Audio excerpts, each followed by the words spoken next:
వైఖానస ఆగమ భగవత్ శాస్త్రాన్ని గురించి ఓనమాలు కూడా తెలియనటువంటి పాలక మండలి సభ్యులు కొంతమంది ఈ రోజున నా మీద నిప్పులు చెరిగినట్టుగా మాట్లాడడం జరిగింది. నేను ఈరోజు ఉదయం శ్రీ మహావిష్ణువు విగ్రహానికి జరుగుతున్నటువంటి అపచారం, అది కూడా సాక్షాత్తు శ్రీవారి పాదాల చెంత అలిపిరికి అతి సమీపంలో ఉన్నటువంటి ప్రాంతంలో ఈ రకమైన అపచారం జరుగుతోంది అన్నటువంటి విషయాన్ని వెలికి తీసి చూపిస్తే పాలక మండలి సభ్యులు, పాలక మండలి అధ్యక్షులు వీళ్ళందరూ కూడా నా మీద పడి అది శనీశ్వర విగ్రహమని పనిగట్టుకొని కరుణాకర్ రెడ్డి టీటీడీ మీద దుష్ప్రచారం చేస్తున్నాడు అనని నా మీద చాలా నిందారోపణలు మోపినారు.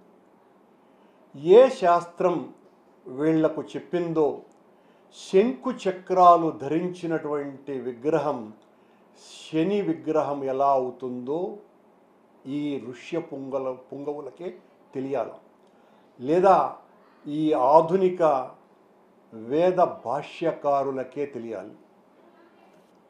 శని విగ్రహం ఎలా ఉంటుంది అని చాలా స్పష్టంగా ఆగమంలో ఇలా ఇది శని విగ్రహం.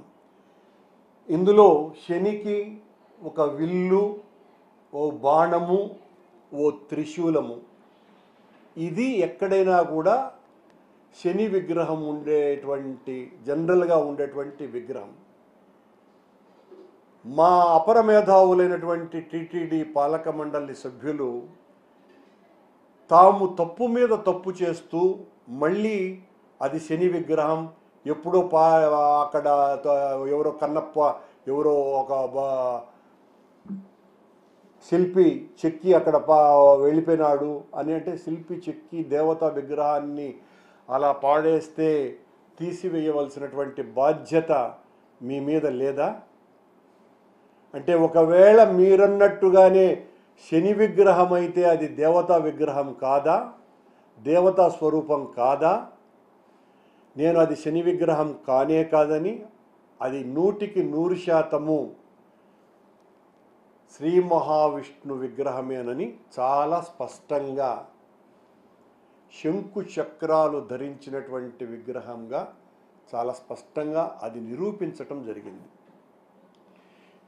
మీరు జరిగిన తప్పును సరిదిద్దుకోకుండా నేను ఆడపోయి మందు బాటలు వేసినానంట.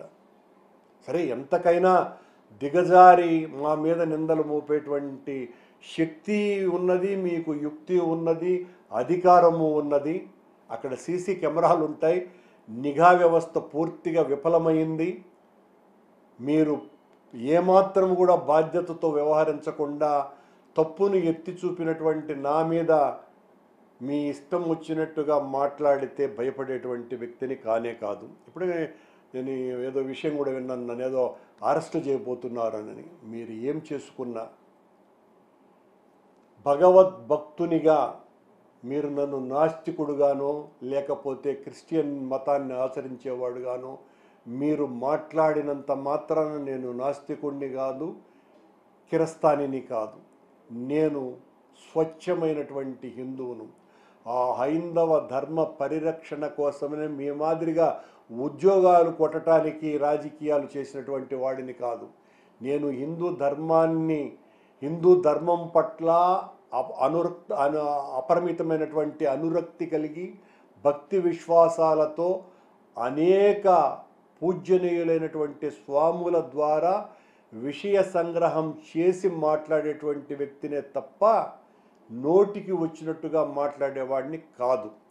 అలాగే స్వామివారు నన్ను కనుకరించినాడు కాబట్టే అనుగ్రహించినారు కాబట్టే నాకు 3 సార్లు టీటీడీ బోర్డు పదవి, 2 సార్లు టీటీడీ బోర్డు అధ్యక్ష పదవి ఇచ్చినాడు. ఆయన అనుగ్రహం లేకపోతే ఇవి రావు అన్న సంగతి మీకందరికీ తెలుసును. మీరేమో ఒకసారి టీటీడీ పదవి పొందగానే భగవత్ అనుగ్రహమంతా మా మీద ఉండటం కారణంగా నాకు ఈ అవకాశం వచ్చిందని చెబితే, నాకు 2 సార్లు అధ్యక్ష పదవిని 3 సార్లు బోర్డు మెంబర్గాను భగవంతుడు ఇచ్చినాడంటే నాకు అనుగ్రహం కాకుండా భగవంతుడు నా మీద కోపంతో నాకు ఆ పదవి ఇచ్చినట్ట. మీరు మాయమాటలు చెబితే నమ్మేవాళ్ళు ఎవరు లేరు. మీకంటే కొన్ని వేల లక్షల రెట్లు నేను హిందూవాదిని, వెంకటేశ్వర స్వామి భక్తుణ్ణి.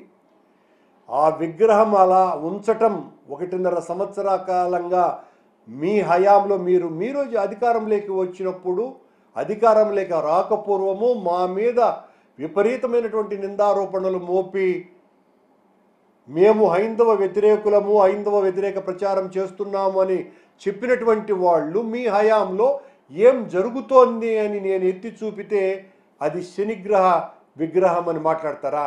శనిగ్రహానికి శంకు చక్రాలు ఉంటాయా? ఏం మాట్లాడతారండి? మీ ఇష్టం వచ్చినది చేసుకోండి. నన్ను ఏం చేసుకోవాలనుకున్నా మీ ఇష్టం వచ్చినట్టుగా ఎన్ని కేసులైనా ఇరికిచ్చి నన్ను జైల్లో పెట్టండి. నేను హైందవ ధర్మం కోసమని పోరాడకుండా ఉండేటువంటి ప్రసక్తి లేనే లేదు. నాకు రాజకీయాల కంటే హిందూ ధర్మాన్ని కాపాడటమే లక్ష్యంగా, ఆ భగవంతుని ఆదేశంగా ఉద్యమిస్తా, పోరాడతానని తెలియజేస్తున్నా.